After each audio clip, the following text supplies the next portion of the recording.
সকলোকে নমস্কাৰ। এটি বিশেষ কাৰণত ভিডিঅ'টো বনালোঁ। কিছু ঘণ্টা পূৰ্বে সন্মানীয় মুখ্যমন্ত্ৰী ডাঙৰীয়াৰ এটা ষ্টেটমেণ্ট পালোঁ গণেশগুৰিৰ ফ্লাইঅভাৰ ছবিখনক লৈ পেলাই। তাত কিছুমান কথা মই ক'ব বিচাৰিছোঁ, তেওঁ চাগে ভুল বুজি আছে। যেনেকৈ ছবিখন জুবিনদাৰ দৰে হৈছেনে নাই, আৰু মই SFI নেকি, এনেকুৱা ধৰণৰ কিছুমান কথা ওলাইছে। সেইবোৰ একেবাৰে নহয়। মই আচৰিত হৈ গৈছোঁ যে মই SFI কেনেকৈ হৈ গ'লোঁ। ছবিখন সেইদিনা মই গণেশগুৰিৰ কি কয় শিৱসাগৰৰ পৰা মই আহি আছিলোঁ, তাত মোৰ কাম চলি আছিলে। আহি যোৰহাটত থাকিলোঁহি। যোৰহাটত থাকি পেলাই গম পালোঁ যে ছবিখন কোনোবাই মোহাৰি পেলালে। তো সেইদিনাখন সিদ্ধান্ত ল'লোঁ যে নাই, ছবিখন গৈ পিছদিনাখন আঁকিমগৈ। কাৰণ জুবিনদাৰ ছবিখন এনেকৈ মোহাৰি পেলোৱাটো আমি কোনেও নিবিচাৰোঁ। কোনেও সেই কথাটোক লৈ পেলাই কোনেও সমৰ্থন দিয়া নাই, মই নিজেও দিয়া নাই। তো সেইদিনাখন ডিচাইড কৰিলোঁ যে 4টা বজাত গৈ ছবিখন আঁকিমগৈ। খুব তেনেই সাধাৰণ কথা এটা আছিলে আচলতে। মোহাৰি দিয়া ছবিখন পুনৰ আঁকিম, একদম সাধাৰণ কথা। কিন্তু সেই সাধাৰণ কথাটোক নি পেলাই কিখন যে কৰি দিয়া হ'ল, মই আচৰিত হৈছোঁ। 50,000 মানুহৰ চাকৰি খালোঁ বুলি কৈছে, মোৰ কাৰণে জাপানৰ প্ৰধানমন্ত্ৰী নাহিলে বুলি কৈছে ছবিখনৰ কাৰণে, আৰু কত কি কথা ওলাইছে। এচাম মানুহে ইমান উঠি পৰি লাগিছে মোক বদনাম কৰিবৰ কাৰণে, মোক উপলুঙা কৰিবৰ কাৰণে। যথেষ্ট দুখ পাইছোঁ মই এইবিলাক কথাত। আৰু অসমৰ দৰে ঠাইত, যিখন ঠাইত শিল্পক ইমান শ্ৰদ্ধা কৰে, ইমান মৰম দিয়ে, তেনে এখন ঠাইত আজি হঠাৎ এচাম মানুহে এই ধৰণৰ কথা কৈ উপলুঙা কৰাটো এইটো অতিকৈ দুৰ্ভাগ্যজনক। আমি অসমৰ মানুহে শিল্পক ভাল পায়, শিল্পীক ভাল পায় কাৰণেই আজি জুবিনদাৰ দৰে, বিষ্ণু ৰাভাৰ দৰে, ভূপেন হাজৰিকাৰ দৰে ইমান মহান শিল্পী আমি পাইছোঁ। তো মই তেনেই সাধাৰণ ল'ৰা, ছবি আঁকি ভাল পাওঁ, ছবি আঁকি ঘূৰি ফুৰোঁ। আৰু সেইদিনাখন যথেষ্ট ক্ৰাউড হৈছিলে। ক্ৰাউড হোৱাৰ কাৰণে, বেছি ভিৰ হোৱাৰ কাৰণে মই খুব বেছি 1 ঘণ্টা বা তাতকৈ অলপ বেছি সময় তাত মই থাকিব পাৰিলোঁ ছবিখন আঁকি থাকোঁতে।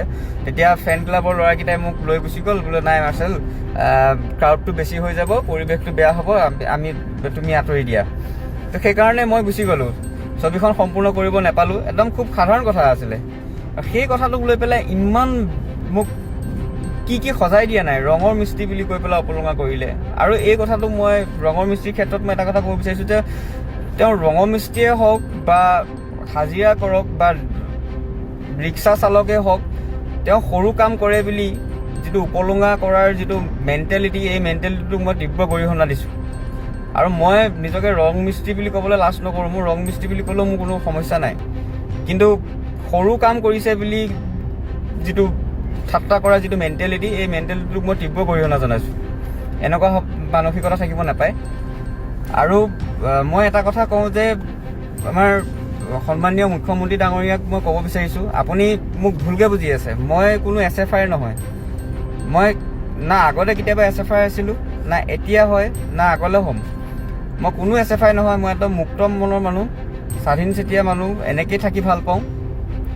আৰু আপুনি চাগে চে গুয়েভাৰাৰ টুপিটো পিন্ধাৰ কাৰণে SFI বুলি চাগে ভাবিছে। মই চে গুয়েভাৰাক ভাল পাওঁ কাৰণে এই টুপিটো পিন্ধিছোঁ।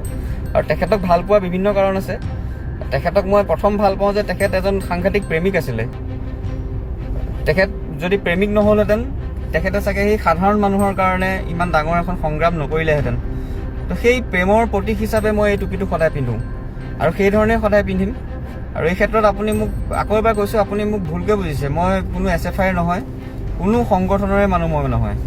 আৰু আজিলৈকে কোনো দল সংগঠনক মই কেতিয়াও অপেনলি ছাপোৰ্ট কৰা নাই।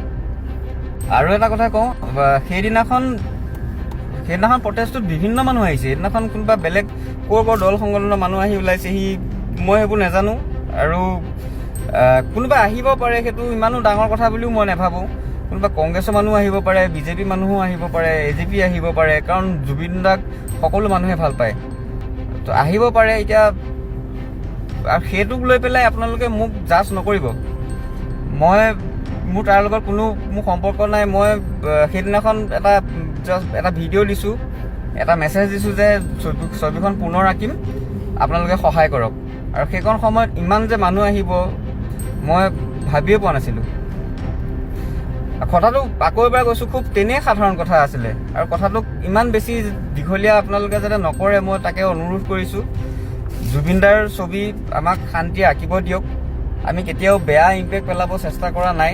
জুবিনদাই যি ভাল পাইছিলে, জুবিনদাই যি আদৰ্শৰ কথা কৈছিলে, আমি সেই ধৰণে সেই আদৰ্শ, সেই চিন্তাধাৰা বুকুত লৈ পেলাই আমি এখন ধুনীয়া জুবিনদাৰ মৰমৰ অসম গঢ়াৰ আমি সপোন দেখিছোঁ। তেওঁৰ সপোন আমি সেই ধৰণে আমি পূৰণ কৰিম সেই বুলি মই বিশ্বাস কৰোঁ। আৰু ইয়াত মোৰ ক'ব লগা সিমানেই আৰু ভৰলুৰ কথাটো মই এটা ক'ব খুজিম যে ভৰলুৰ কথাটো খুব তেনেই সাধাৰণ আছিলে যে গছ কাটিছে, গছৰ কাৰণে প্ৰতিবাদ, গছ নাকাটিব বুলি প্ৰতিবাদ কৰিছোঁ। আৰু তাতো বিভিন্ন মানুহ আহিছিলে, ইয়াত যেনেকৈ মানুহ আহিছে তাতো তেনেকৈ মানুহ আহিছে। আৰু জুবিনদা নিজেও দীঘলী পুখুৰীত আহিছিলে গছ কটাৰ বিৰোধ কৰিবলৈ।